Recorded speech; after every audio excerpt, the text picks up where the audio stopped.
I think I just heard Ednoni Artimakis behind me. He's going to start singing "O Canada" next.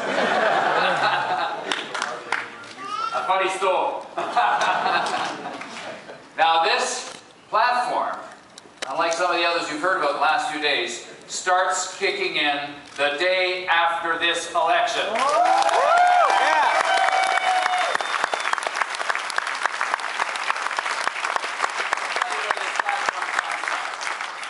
In the last 2 weeks of this campaign, I have been all across the country talking to Canadians, speaking with them about what they're concerned about for their families, and I want to share a couple of the stories that are typical of what we're hearing.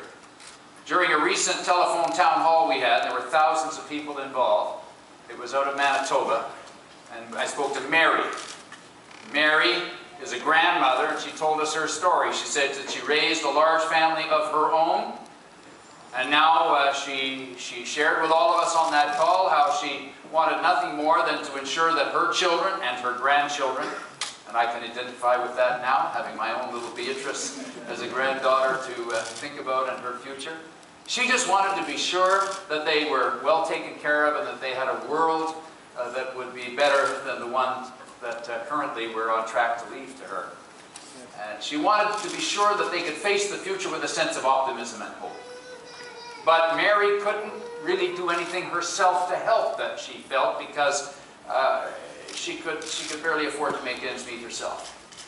And then, with all of these people listening in, she talked about how she really was forced to reduce herself to hot dogs and the cheapest kind of food that she could find, and food banks, and that she couldn't even afford to buy the buns for the hot dogs, and it was pretty emotional as she was speaking about her situation. But she's just one of tens of thousands of seniors, the people who built this country, who looked after us when we needed something to eat, when we needed a roof over our head, when we wanted to build the country. They were there for us, and it's time that we were there for seniors.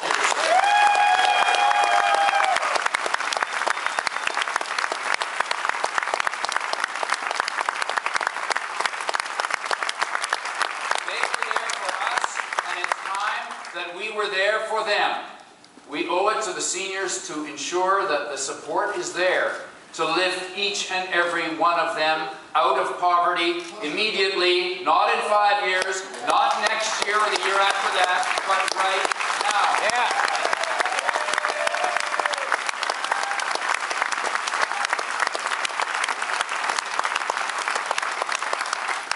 Now, I heard from a young mother who was struggling to manage her household costs, and you all know these stories from knocking on doors and talking to families in this election. She was doing her best to raise her children on a very tight budget, and yet it seems that each month the cost of the everyday essentials was going up, whether it's groceries, whether it's gas, whether it's home heating. All of these things, all of these costs were going up. And she was frankly in a state of disbelief that Stephen Harper would bring in the HST right in the middle of the recession to make things even harder for her.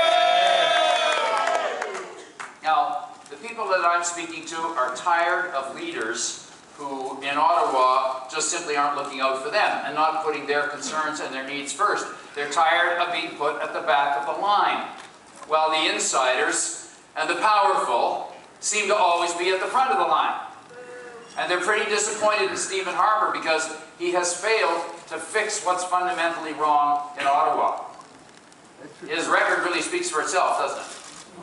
Oh, yes, it does. Now, he promised to make your life more affordable, and then he made it more expensive with the HST. He promised to improve health care. It was one of his top 5. He's ignored it for 5 years, and now we have 5 million Canadians without family doctors. That's not right. Now, he promised to clean up the Liberal-style scandals. But we weren't paying close enough attention. You see, because he just inserted the word conservative instead of liberal, and now we've got the conservative scandals. So we have to call him out for that. And in this election, we can see even more of Stephen Harper's out-of-touch priorities, not understanding the nature of what's going on in this country, helping out the well-connected, but not delivering for your family and so many who are in need these days. Stephen Harper n'a pas réussi à nettoyer Ottawa. En fait, il a empiré les choses. Son bilan est très évocateur. Stephen Harper avait promis de rendre le coût de la vie plus abordable, mais il a empiré les choses en imposant la TVH. Il avait promis d'améliorer le système de santé, mais il a ignoré cette question pendant 5 ans. Il avait promis de débarrasser Ottawa des scandales libéraux, mais il les a plutôt remplacés par ses propres scandales conservatrices. Honteux. That's the correct reaction. Our French lesson here. Feel free to react. Let's try it. Honteux. Et lors de cette élection, nous voyons encore Stephen Harper présente des priorités complètement déconnectées de la réalité des Canadiens. Comme disaient les amis du pouvoir, tout en ignorant les besoins des familles. Now, Stephen Harper says that if you vote for him, he'll allow you to save up to $10,000 more a year tax-free, but the folks that I speak to are looking for some help to get their household debt under control. They haven't got $10,000 to save. They're not worrying about how to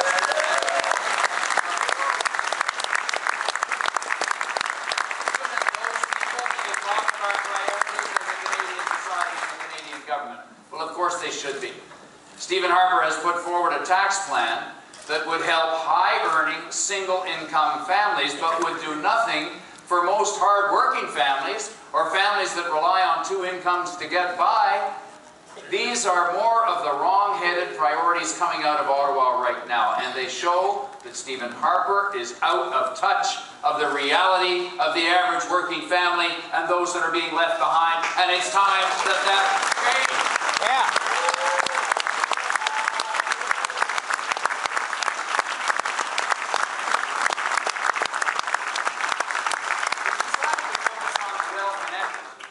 And not on your family. And of course we saw that with the corporate tax cuts. And Michael Ignatieff showed this week that he isn't the answer. In fact, he's part of the problem. We all know by now Mr. Ignatieff's record simply doesn't match the words, no matter how much he dresses them up in red books. We've seen red books before.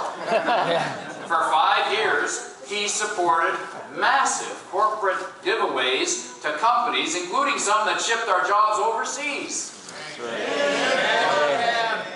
And now he wants you to believe that if you vote for him, he'll reverse his own corporate giveaways. It's not credible, my friends.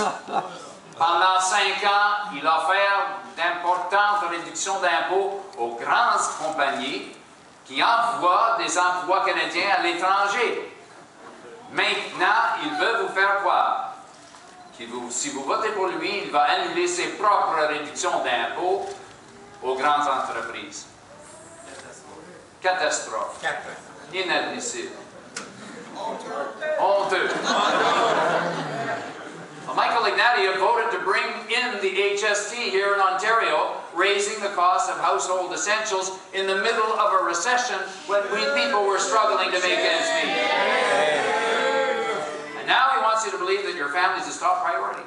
You know, last week we saw Michael Ignatieff drop a platform that included no job strategy at all for the people who are out of work. There wasn't a penny of new money for health care. In fact, no action on health care whatsoever until 2014. Tell that to somebody who needs a family doctor today or who's waiting in line right now for health care. That's not acceptable.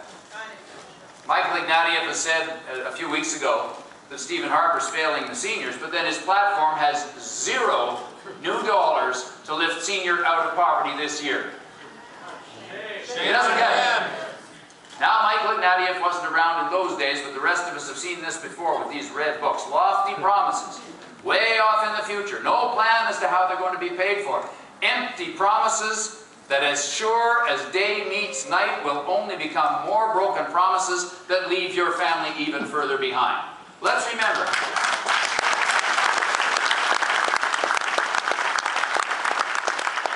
The very same high school kids kids that Michael Ignatieff is promising money for today were the very same toddlers who were promised childcare in 1993.